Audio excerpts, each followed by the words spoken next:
Hello and welcome back to the Marketing Brief. I'm your host, Brian Aquan, and this is the podcast where we briefly touch on subjects across the marketing landscape. And as always, we're joined by industry experts, and we're very excited today to be joined by Sarah Knapp. Sarah, how are you doing today? I'm doing great. I'm really excited to be chatting with you. Awesome. Well, welcome into the pod.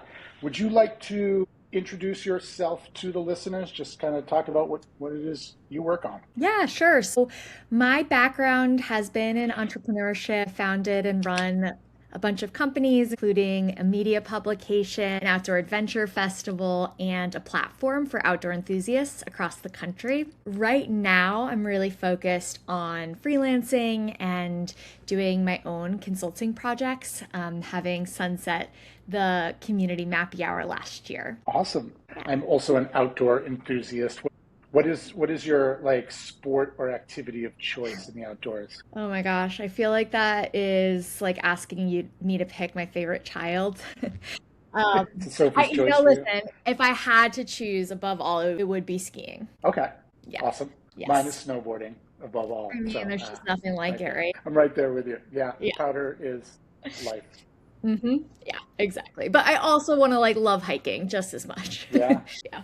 agreed. Awesome. We've already got some common ground. I love it. Well, thanks for coming on. As you know, I reached out to you and said I'd been writing a lot about authenticity, community and people, and value.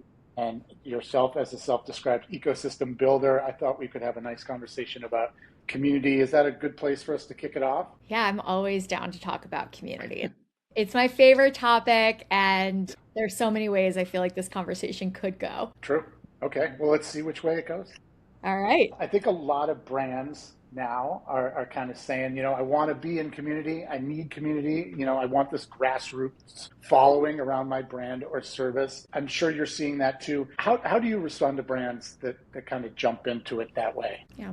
I think what's really interesting is that this is not new. It's just Mm, newly arrived in 2026. I feel like every 5 years or so, brands realize that community is important, invest a lot into it, and then let it go. And mm, so I think for brands either I'm working with or honestly just watching what's happening, I'm always wondering like why this time and why is it potentially distinct from the last community you built or the last way that you approached it? And like from a community, like the purpose of community is that it is long term.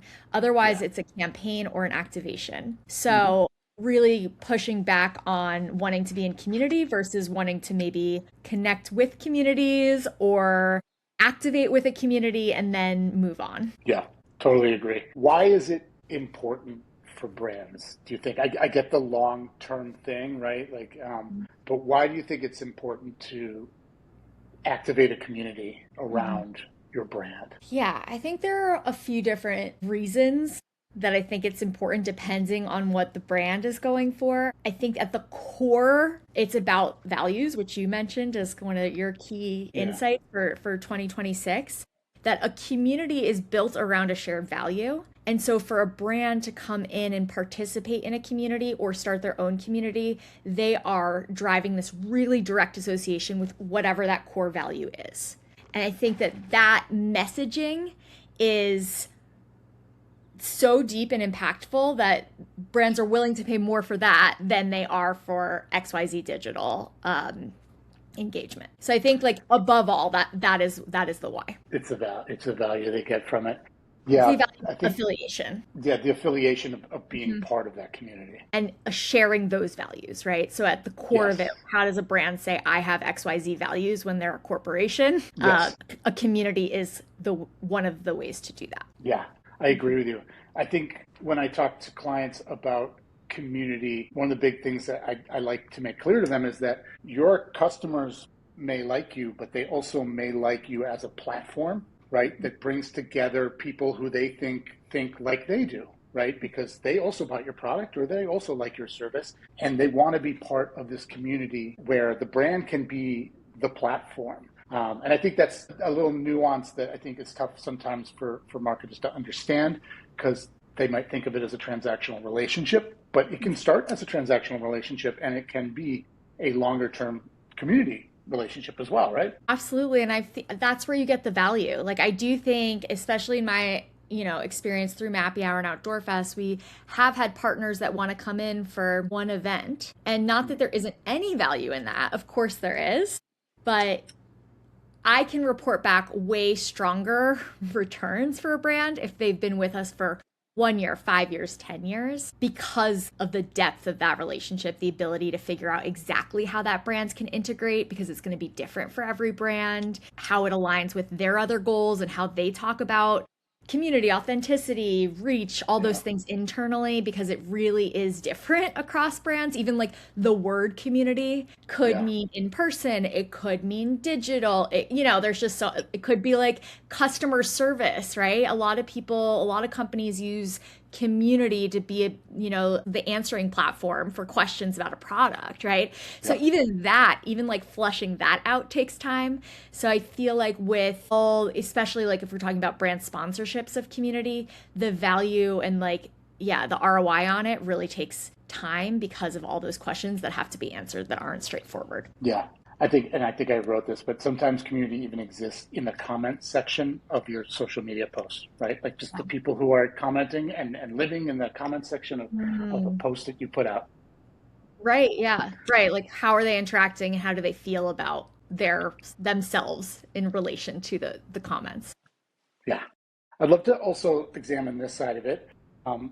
Excuse me. Consumers seek community, I think, excuse me, for a number of reasons. They want IRL experiences, right? They want real life experiences right now. So I think that's a big reason for seeking community. What are some other trends that you've seen with consumers kind of coming together in like areas and seeking community, or any other examples from your work? Yeah, I mean, I can share, we did surveys all the time asking people, like, why are you here? Why are you giving us money? Tell us. And for sure, the number one reason, especially for Mappy Hour and our core mission and our core, value statement, is like, how do you live in a city and also love the outdoors? So framing that, giving context to that, number one reason was always, my friends don't go outside as much as I'd like to, and I'd like to meet other people that also go outside. So exactly what you're saying, it's that social connection to other people. Every time, that was number one.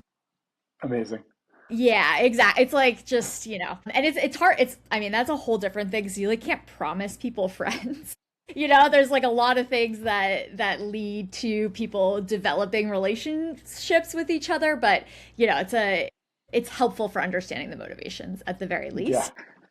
Yeah. And then, I think you see, kind of based on market, actually different answers. So like, something I always found fascinating is like, in a New York City, an answer that, kind of tracks toward novelty is going to be potentially more popular than a Denver market, where for us it was, I'm new to this city and I'm trying to understand the city, right? So like, very different reasons for participating, that were actually like very regionally specific.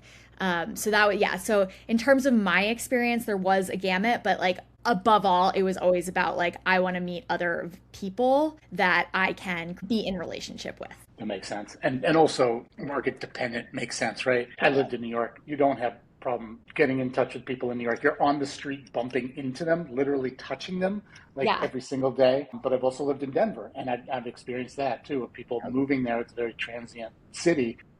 And trying to find their community, trying to find their people once they're there. Totally. And this is like, I mean, I know we're talking about community, but we're also talking about in-person events. So this is like a whole discussion on event design, right? Like New York, we're talking about people who are taking the subway. Denver, we're talking about people who are driving, who are primarily in their cars, separated from other people. So like, even the like experience that we're giving them once they get there is going to be very different, because of just how they're living, how they're arriving, how they're interacting, an hourly basis. Yeah, totally.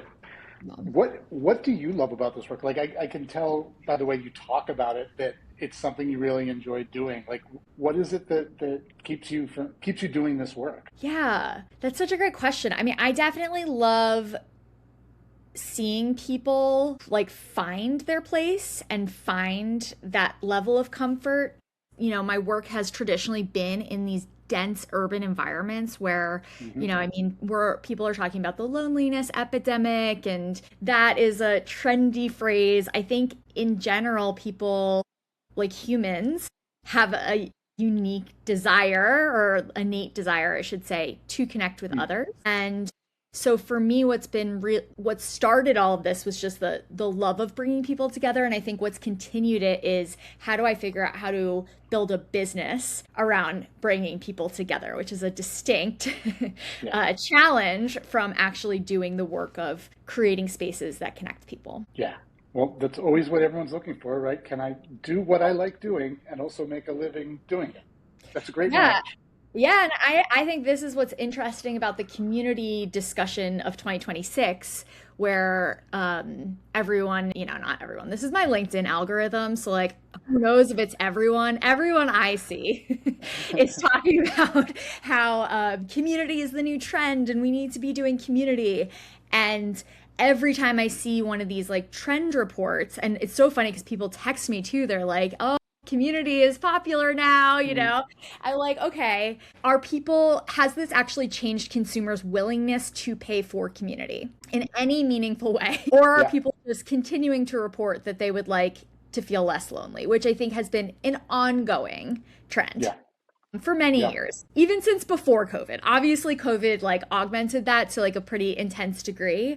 But this has been a conversation. So I always think it's interesting when like, the bigger consulting people are like, this is the trend. And I'm like, okay, that might be the trend, but like who is actually paying for this? And Right. are they going to continue to pay for it so that, businesses, brands can see the ROI long term? Or is it Yeah. just a cool thing to do today?